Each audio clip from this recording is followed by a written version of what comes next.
New song featuring Leon Thomas, Crazy. No one told us what we're here for. The Power Origins theme song. Let's take a listen. Lord, don't you let us get it wrong. All right. Already, you got Leon Thomas on there, so you already know that whatever this is, which, like I said, is the Power Origins theme song, you have to think, well, I'll let this comment show you. We'll get to that later, but that's true. The idea that this isn't just a record he's releasing. He's releasing this record to now be played every time you watch an episode of his new series. Nobody's shocked, but we are impressed. And this is very typical of 50 Cent. This is kind of 50 Cent's MO. This is kind of where he lands. And, you know, when you get to people like him, there's such a focus on business and detailed moves that they're so far ahead. Look at like TDE. The way that TDE has always moved, as far as I knew, was like they were always 10 steps ahead. Even when they released albums, I remember, you know, especially when TDE, Black Hippie and everything was running, everybody's icon, main photo, would be the album that just released. Why? Because, which to me, that's, I don't know, it reminds me of like the Master P rollouts back in the day with the plastic cases with the different colors. Like, cohesiveness is so important to your brand in general, you know what I mean? The fact that like people want to feel like you're not just doing random things that don't make sense. People like to invest into things that seem in control, in order, and you know, even if there's chaos, which a lot of artists are chaos, I feel like fans really enjoy investing into something that seems like it's going somewhere, not just falling into things. I'm back for my dope boy grandma. Your daddy made your mama eat every box in Atlanta.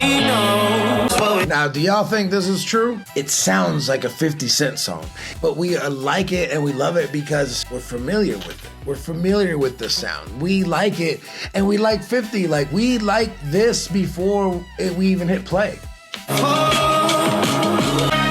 What else can I tell you? That's classic 50 Cent sounds. That's a sound we've heard from 50 probably 20, 30 different times.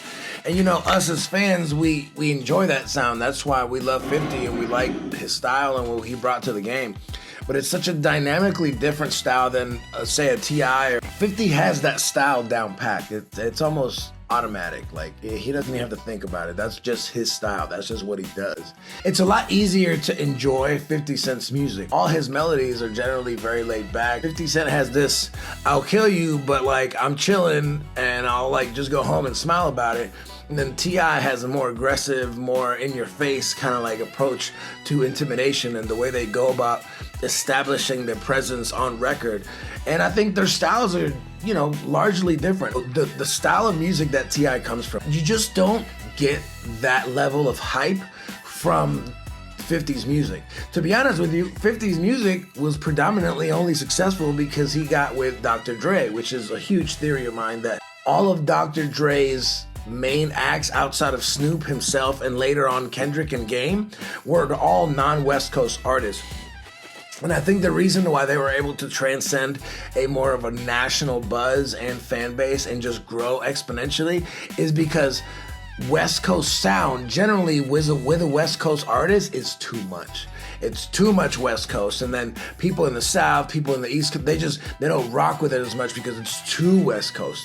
So I think for me, the fact that Dr. Dre was able to build artists and that they were not from the West Coast allowed him to bridge the gap between each side or where they were from. Eminem in the Midwest, 50, you have Bone Thugs and Harmony through Eazy-E.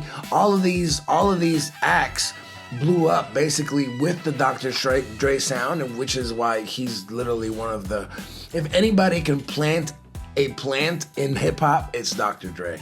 And I'm not saying any of his artists are plants, because he's had plenty of artists that he had signed under him that they were not largely successful. Not to say they weren't able to build a career in music, but they didn't explode, right? So even Dr. Dre is not batting 1,000.